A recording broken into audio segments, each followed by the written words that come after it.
Taste the Daily. பொதுமக்களை நிம்மதியாக வழிபாடு கூட செய்ய விடாத நிலை குறித்த கூடுதல் தகவல்களை நமது தலைமைச் செய்தியாளர் ஜெயக்குமார் வழங்க கேட்கலாம். ஜெயக்குமார் வணக்கம். இது தொடர்பான முழுமையான விவரங்கள் என்ன? வணக்கம் அருண் பாண்டியன். உலக பிரசித்தி பெற்ற மதுரை மீனாட்சி சுந்தரேஸ்வரர் திருக்கல்யாணம் வெகு விமர்சையாக நடைபெற்று வருகிறது. குறிப்பாக இந்த மீனாட்சி திருக்கல்யாணத்தை பார்ப்பதற்கு உலகத்திலிருந்து பல்வேறு நாடுகளில் இருந்தும் இந்தியாவினுடைய பல்வேறு மாநிலங்களில் இருந்தும் தமிழகத்தினுடைய பல்வேறு மாவட்டங்களில் இருந்தும் ஏராளமான மக்கள் கூட்டம் திரளுவது வழக்கமான ஒன்று.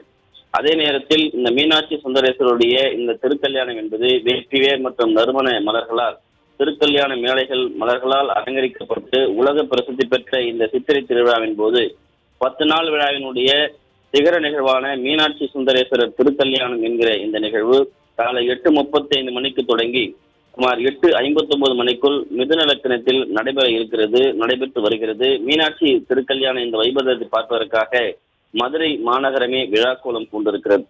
குறிப்பாக இந்த மீனாட்சி சுந்தரேஸ்வரர் திருக்கல்யாணத்தை பார்ப்பதற்காக வந்திருக்கக்கூடிய மக்களுக்கு அனுமதி மறுக்கப்படுவதாகவும் அங்கு இருக்கக்கூடிய காவல்துறையினர் அதே போன்று அங்கு இருக்கக்கூடிய அறநிலையத்துறை சேர்ந்த அதிகாரிகள் ஒருதலை பட்சமாக விஐபிக்கள் என்று சொல்லப்படுகின்ற இங்கு வரக்கூடிய மாவட்ட ஆட்சியர், மாவட்டத்தில் இருக்கக்கூடிய நிர்வாக அதிகாரிகள், பலதரப்பட்ட அதிகாரிகள் அவர்களுடைய குடும்பங்களை சார்ந்தவர்களுக்கு மட்டுமே சிவப்பு கம்பள வரவேற்பு அளிக்கப்படுவதாகவும் அவர்களுக்கு எந்த விதமான அவர்களுக்கு டோக்கன்களோ அல்லது மற்ற அனுமதி சீட்டுகளோ தேவையில்லாமல் அவர்கள் உடனடியாக அழைக்கப்பட்டு அவர்களுக்கு அமர வைக்கப்படுவதாகவும் சாதாரண பக்தர்கள் பார்ப்பதற்கு அங்கு குவிகிற பொழுது அவர்களிடம் உங்களிடம் அனுமதி சீட்டு இருக்கிறதா என்று கேட்டு அலைகளிக்கக்கூடிய நிலையில் அவர்களோடு வாக்குவாதத்தில் ஈடுபடக்கூடிய அந்த காட்சிகளையும் நம்மால் பார்க்க முடிகிறது.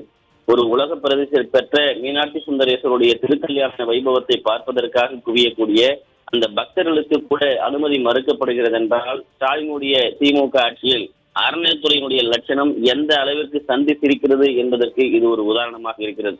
ஏற்கனவே அந்த மதுரை மீனாட்சி சுந்தரேஸ்வரர் கோயிலிலே பணியமர்த்தப்பட்டிருக்கக்கூடிய அறநிலையத்துறையில் இருக்கக்கூடிய அதிகாரிகள் ஒருதலை பட்சமான நடவடிக்கையில் ஈடுபடுவதாக பல்வேறு குற்றச்சாட்டுகள் எழுந்திருக்கிறது. குறிப்பாக இந்த வைபவத்தை காணுவதற்கு, அந்த வைபவத்தை காட்சி எடுப்பதற்கு இருக்கக்கூடிய தொலைக்காட்சிகளுக்கு கூட முறையாக அங்கு அனுமதிக்கப்படுவதில்லை என்கிற ஒரு குற்றச்சாட்டு ஒவ்வொரு நேரத்திலும் முன்வைக்கப்படுகிறது. திமுகவினுடைய உடன்பிறப்புகளுக்கு இந்த காட்சிகளை குறிப்பாக நேரலை எடுப்பதற்கு குறைந்த அளவிலே அவர்களுக்கு அனுமதிக்கப்படுவதாகவும் அதன் மூலமாக அவர்கள் இந்த காட்சிகளை அனைத்து தொலைக்காட்சிகளுக்கும் மற்றும் சமூக ஊடகங்களுக்கும் விற்பனை செய்து பல லட்சங்களையும் கோடிகளையும் பார்ப்பதாக குற்றச்சாட்டு முன்வைக்கப்பட்டிருக்கிறது. ஒரு கடவுளை தரிசிப்பதற்கு, கடவுளை ஒளிபரப்புவது செய்வதற்கு கூட அதிகப்படியான கட்டணங்கள் வசூல் செய்வதும் வசூல் வேட்டையில் ஈடுபடுவதும் குறைந்த அளவில் டெண்டர்களை திமுகவினுடைய உடன்பிறப்புகளுக்கு, திமுக நிர்வாகிகளுக்கு ஒதுக்கீடு செய்து கொடுப்பதாகவும் குற்றச்சாட்டு எழுந்திருக்கிறது. இதே போன்றுதான் திருவண்ணாமலை அண்ணாமலையாருடைய தீப திருவிழாவின் போதும் உச்சகட்ட அந்த டெண்டர் முறைகேடுகள் நடந்திருப்பதாக குற்றச்சாட்டு முன்வைக்கப்படுகிறது. பக்தி என்று வருகிற போது அனைவருக்கும் ஒரு சமமான வழிபாட்டு முறைகளை உருவாக்கப்பட வேண்டும், அனைவரும் அனுமதிக்கப்பட வேண்டும் என்பதைத்தான் பக்தர்கள் எதிர்பார்க்கிறார்கள். அங்கு வரக்கூடியவர்களை வேண்டுமென்றே விரைவில் நிறுத்தி தேவையற்ற முறையில் உங்களுக்கு அனுமதி சீட்டு இருக்கிறதா என்று கோவிலிலே சென்று வழிபடுவதற்கு கூட அனுமதி சீட்டு கேட்கப்படுகிறது என்றால் இந்த ஆட்சியினுடைய லட்சணம் அறநிலையத்தினுடைய ஒட்டுமொத்த அராஜகம். அங்கு பணியாற்றக்கூடிய அறநிலையத்துறை ஊழியர்கள், வெளியே பாதுகாப்பு பணியில் இருக்கக்கூடியவர்கள், உள்ளே பாதுகாப்பு பணியில் இருக்கக்கூடிய காவல்துறையினுடைய உச்சகட்ட இந்த அராஜகத்திற்கு அளவே இல்லை என்று பக்தர்கள் வேதனையோடு குமுறக்கூடிய அந்த காட்சிகளை நாம் பார்க்க முடிகிறது. எனவே மதுரை மீனாட்சி சுந்தரேஸ்வரருடைய அந்த கோயிலில் அதாவது வீடியோ பதிவுகள் செய்து தொலைக்காட்சி ஊடகங்கள் காட்சிப்படுத்தவும் ஒளிபரப்பு செய்யவும், அதே போன்று சாதாரண பக்தர்கள் சென்று வழிபாடு செய்வதற்கு இந்த அரசு, அறநிலைத்துறை, அங்கு இருக்கக்கூடிய அதிகாரிகள் முன்வர வேண்டும் என்பதுதான் பக்தர்களுடைய எதிர்பார்ப்பாக இருக்கிறது.